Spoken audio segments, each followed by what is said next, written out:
İran geri çəkilmir. Ölüm-dirim savaşı yeni mərhələdə. Azərbaycanı nə gözləyir? Amerika-İsrail, İran müharibəsi fərqli məcrada davam edir. Müharibənin ilk günlərində Amerika-İsrail cütlüyü təkcə aviasiyadan deyil, həm də qanadlı raketlərlə hücum həyata keçirirdi. Ancaq müharibənin son 10 günüdür Amerika-İsrail, İranı raketlərlə vurmur, yaxud vura bilmir. Bunun əsas səbəbi gəmilərin artıq çox uzaqda olması ilə bağlıdır. Gəmilərin uzaqda olmasının səbəbi isə iddiaya görə İranın Abraham Lincoln aviadaşıyıcısını vurub zədələməsi ilə bağlıdır. Heç aviadaşıyıcı vurulmadan da geri çəkilə bilər. Gəmilərin uzaqlaşması sadəcə bir qorxu deyil, hərbi zərurətdir. Əgər aviadaşıyıcı qrupunun müdafiə perimetri İranın sahil raket sistemləri və kamikadze dronları tərəfindən deşilibsə, Amerika komandanlığı milyardlarla dollar dəyəri olan bu üzəngalaları itirməmək üçün onları təhlükəsiz məsafəyə çəkməyə məcburdur. Bu isə o deməkdir ki, göyərtədəki qırıcıların hədəfə çatma müddəti uzanır və onların havada yanacaq doldurma asılılığı artır. Yəni, bir zərbə təkcə gəmini zədələmir, həm də bütün əməliyyatın effektivliyini aşağı salır. Faktiki olaraq Amerika-İsrail cütlüyü İranla müharibədə aviasiyanın ümidinə qalıb. İran tərəfi isə hücum tempini azaltmır. 21 mart tarixində isə müharibə başlayandan bəri İran İsraildə ən ağır tələfatlara yol açan zərbələr endirib. Bəzən sual verirlər ki, müharibənin ilk günləri İran daha çox zərbələr endirirdi, ancaq sonra raket və dron hücumlarının sayı azalıb. Müharibələrin xarakteri belədir. İlk günlər əməliyyatlar kütləviliklə həyata keçirilir. Bu, özünü həm zərbələrin sayında, həm də itkilərin miqyasında göstərir.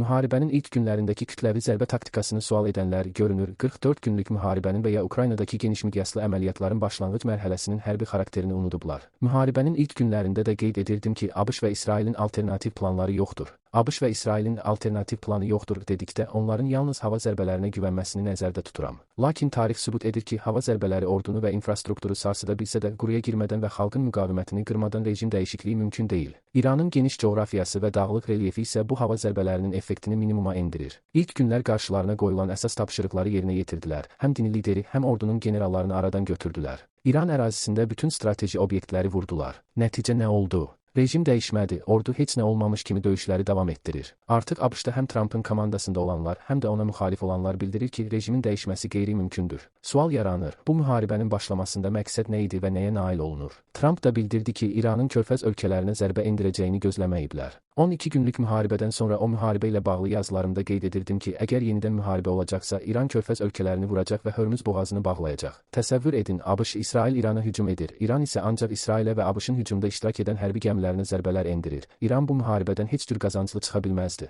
Müharibə başlar-başlamaz yazırdım ki, İran müharibənin coğrafiyasını, miqyasını genişləndirəcək. İran bunu etməsəydi, ağ bayraq qaldırmaq məcburiyyətində qalacaqdı. İran bu müharibə bitmədən artıq bir neçə nəticə əldə edib. İranın ən uğurlu nəticəsi İraqla bağlıdır. İraq ərazisindəki İtaliya, İngiltərə, Polşa, İspaniya və ən sonda isə NATO hərbi bazaları boşaldıldı və onlar İraqı tərk etdilər. İran əslində İraq istiqamətindəki birinci eşalonu tamamilə dağıdıb desək yanılmarıq. Körfəz ölkələrinin vurulmasına gəldikdə isə İran orada da birinci eşalonu sıradan çıxara bilib. Körfəz ölkələri təkcə ABŞ hərbi bazalarına görə yox, oradakı radarlara, ballistik raketlərin izlənilməsi sistemlərinə görə önəmli idi. Yəni İran körfəz ölkələrini vurmasaydı, İranın İsrailə və ABŞ hərbi gəmilərinə endirəcəyi zərbələr effektiv olmayacaqdı. Ərəb ölkələri bildirir ki, İran müsəlman ölkələrinə hücum edir. Sual yaranır, o müsəlman ölkələri indiyənə qədər hansı müsəlman ölkəsinə dəstək verib? Fələstinlilər canlı yayımda qırılanda o müsəlman ölkələrinin səsi çıxırdı. Yoxsa İraqda ərəblər qırılanda, Suriyada ərəblər qırılanda qapılarını nə əcəb Suriyalılar üçün açmamışdılar? Ona görə də İran müsəlmanları vurur, söhbəti boşdur, mənasızdır.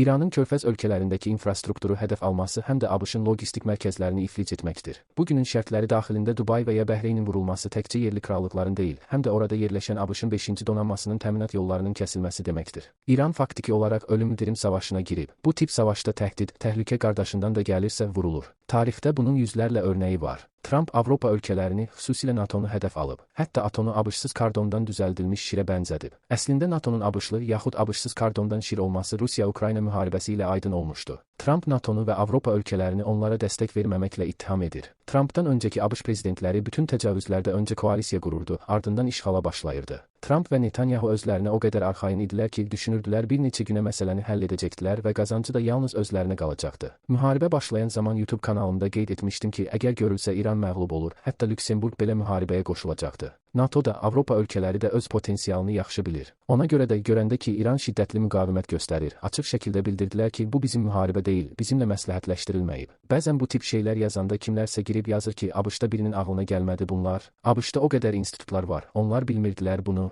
Aşağılayıcı tərzinizə görə mən də kobud yazıram. Korsunuz, görmürsünüz ki, Trump ölkədəki nəinki institutlar, heç kəşfiyyat orqanlarının məlumatlarına belə baxmadan müharibəyə başlayıb. Körfəz ölkələrinin müharibəyə qoşulmaq iddiası var. Körfəz ölkələri buna hazırdır. Bəli, onlar böyük pullar verib ən müasir silahlar alıblar. Amma onlar Dubayın, Palmanın dağıdılmasını göz önünə alacaqlar. İran şəhərlərə, infrastruktura, əsas da neft, qaz və su qaynaqlarına zərbələr endirsə, o ölkələr kimə və nəyə lazım olacaq? Hesab edirəm ki, xüsusilə Bəhreynə bir qədər də təzyiq olunsa, ölkədə vətəndaş müharibəsi baş verə bilər və qondarma kral ölkəni qoyub qaçacaq. İddialar var ki, quru əməliyyatları başlaya bilər. Bütün hərbi nəzəriyyələr hücumda olan tərəfin müdafiədə olan tərəfdən ən azı 4 dəfə çox olmasını deyir. ABŞ İranda quru əməliyyatları keçirmək üçün nə qədər qüvvə cəmləşdirməlidir regiona? Təminat necə təşkil olunacaq? Bunlar çox sadə şeylərdir, oturub hesablamaq lazımdır. ABŞ və İsrail İranın raket buraxılış qurğularını, hava hücumundan müdafiə sistemlərini məhv etdiklərini dəfələrlə bəyan edib. Ancaq hər gün ABŞ-a məxsus bir döyüş təyyarəsi vurulur, İsrailin şəhərlərinə daha güclü zərbələr endirilir. Bu müharibənin bizim regionumuza təsiri ola bilər. Şübhəsiz ki, olacaq. Əvvəl şimal qonşumuz müharibə içərisində idi, cənub qonşumuz ona dəstək verirdi.